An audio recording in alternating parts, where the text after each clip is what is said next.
Oscar nominations came out. How does Oscar-nominated actors sit with you after a little bit of time since the announcement? I mean, it's wonderful. It feels like it is a dream come true.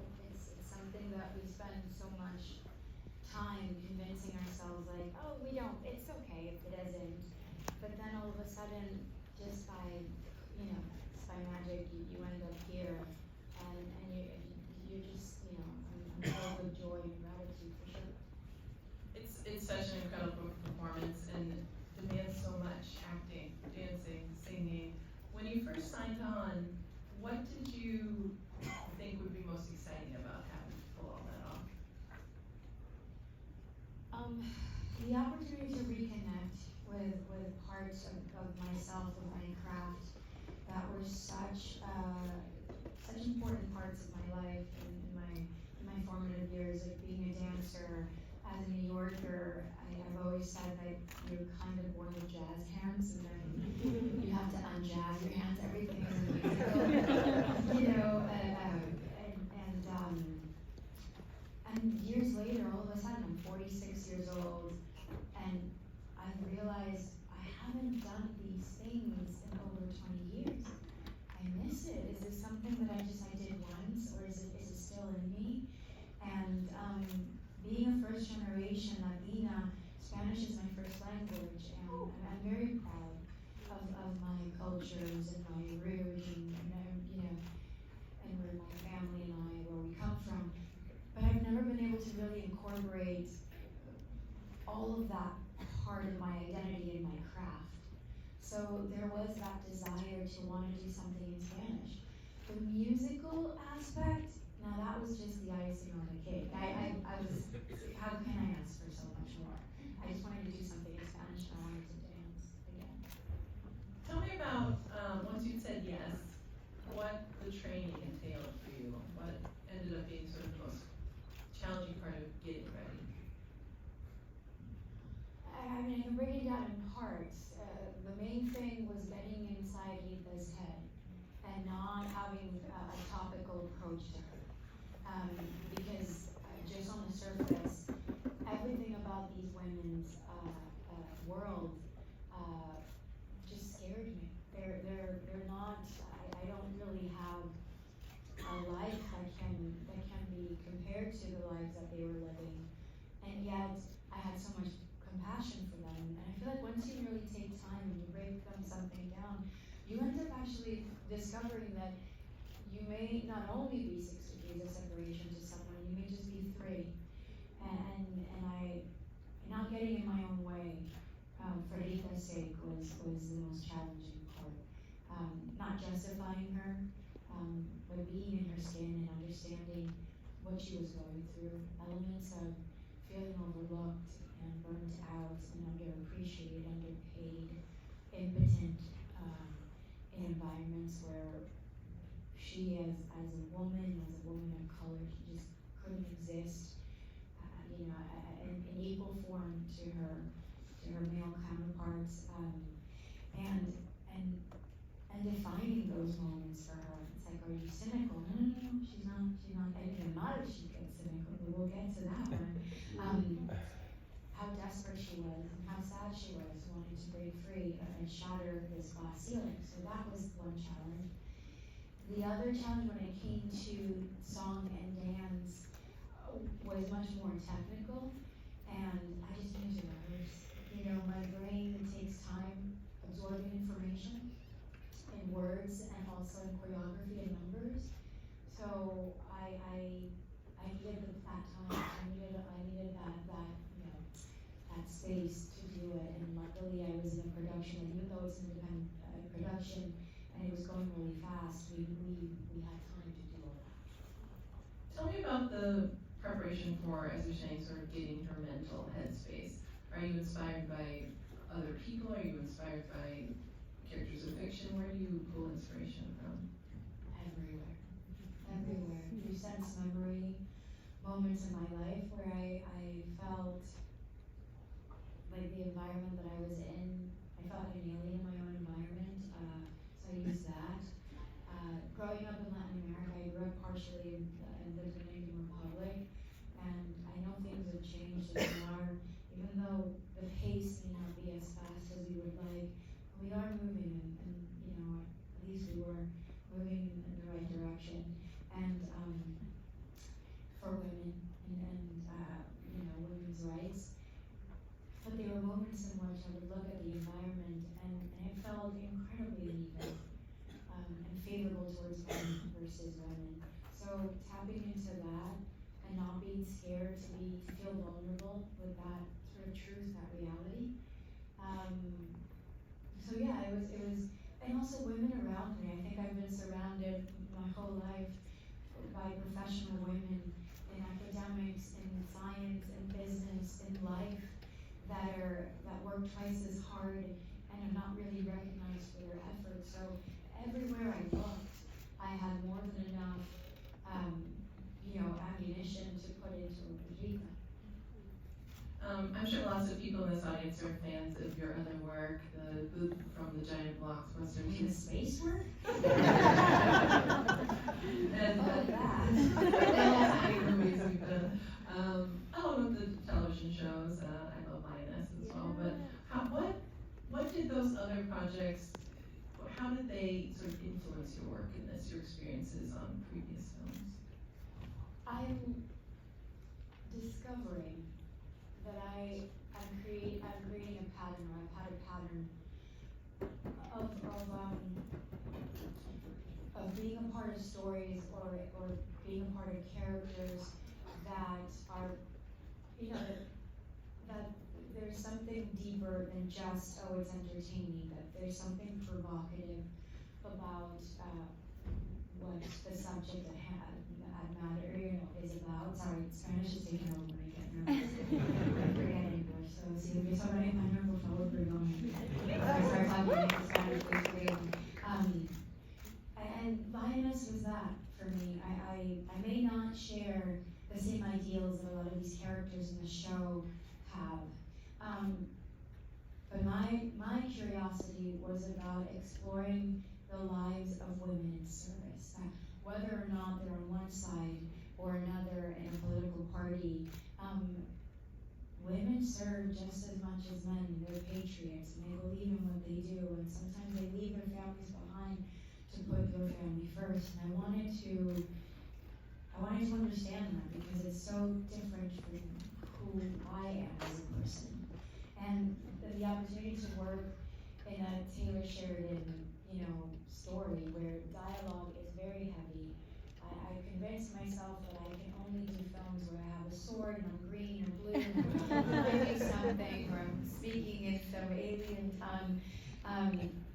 But I wanted to challenge myself. Do I have it in me as somebody that has English as a second language, that if I work really hard, I know that tends to be a good formula. If you work really hard and you dedicate a lot of time to what you do and you do it with passion, you'll retain some stuff, I wanted to know what it was like to understand dialogue and to have it in a place and that is what drives your character and whatever it is that the actors are giving to you in the room the day of. I mean, I'm working up against Michael Kelly and I'm working with Nicole Kidman and Morgan Freeman, and these are masters at what they do.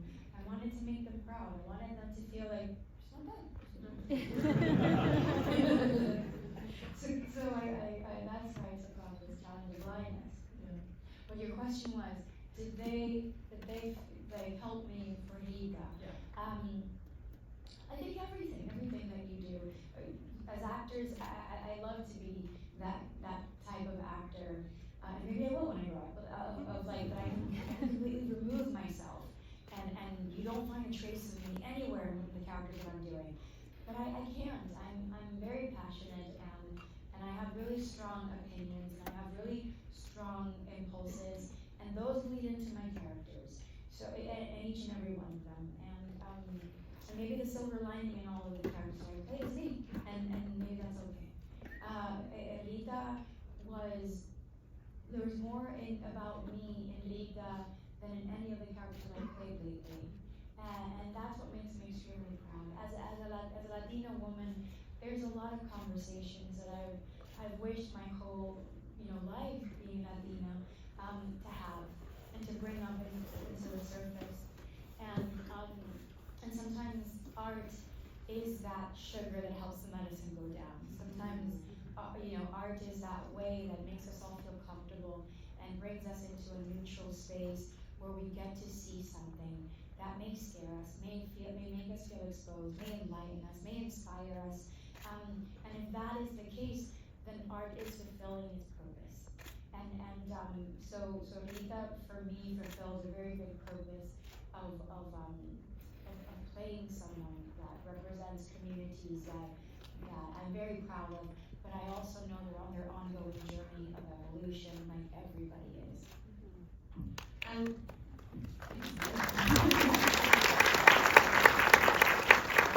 I loved in your Globe's acceptance speech when you were talking about Jacques Audiard, and you were like, "You're so French, you're so chic, you're so cool." And it's worth pointing out that his primary language is French, of course. Yours is not. What was it like communicating on set? How did the two of you do it? I mean, it's not difficult for me to communicate with somebody that speaks a different language than me. I'm a daughter of immigrants. I saw my parents and people around them struggle to communicate, and we always made it happen. So the set wasn't any different for someone like me. Our goal was to always try to be on the same page in terms of the story that we wanted to say, we wanted to tell, and where these characters were at any given moment. We had a lot of people assisting us.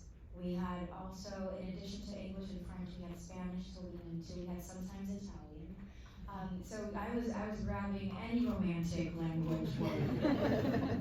Così comme ça, yo no so, okay, what do you want? And sometimes we would enter this rhythm where words were unnecessary.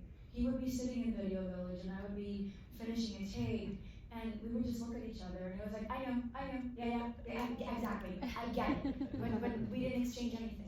It was just like a gesture. It was just like, oh, okay, ça va, okay, good. And but we got there because of the constant rehearsals and constant conversations that we were having, for a year and a half before we started shooting immediately. And then once we got there, it was all these rehearsals. And getting to also know each and every woman that came to be a part of this project on a personal level, and as far as you can, given 4 or 5 weeks before you start production, and also on a professional level, it helped a great deal as well. I want to talk about one of my favorite scenes, the LOL number, which is nominated for original song. It's quite a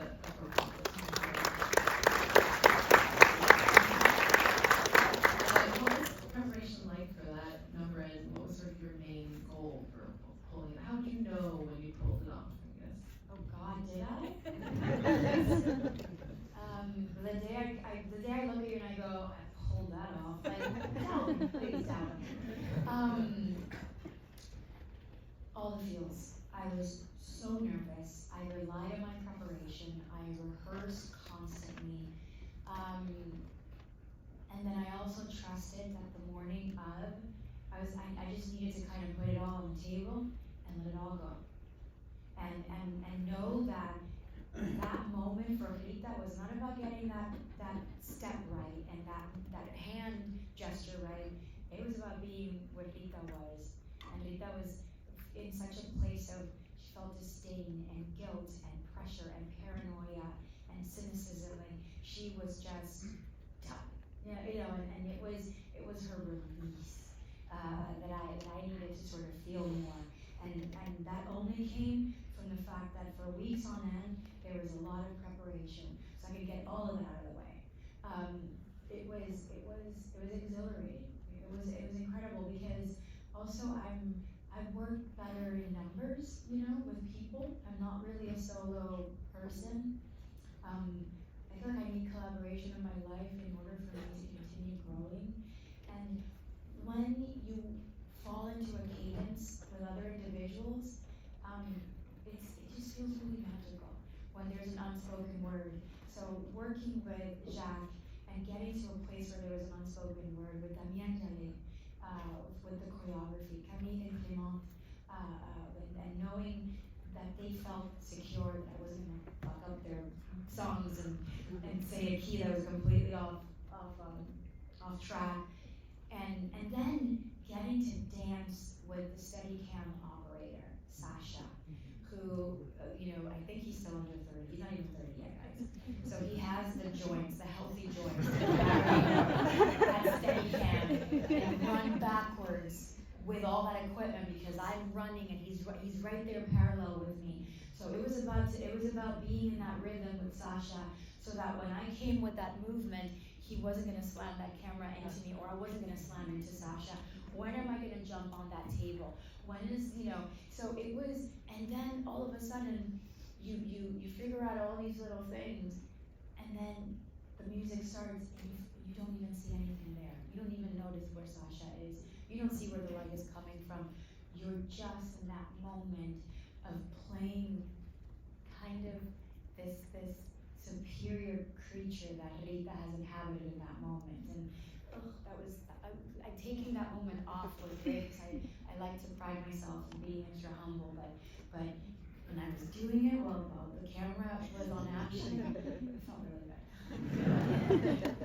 I think you can feel that when you watch it, for sure. Is there another scene in the film that when you watch it back, you think, I really can't believe I pulled that off, you pulled that off?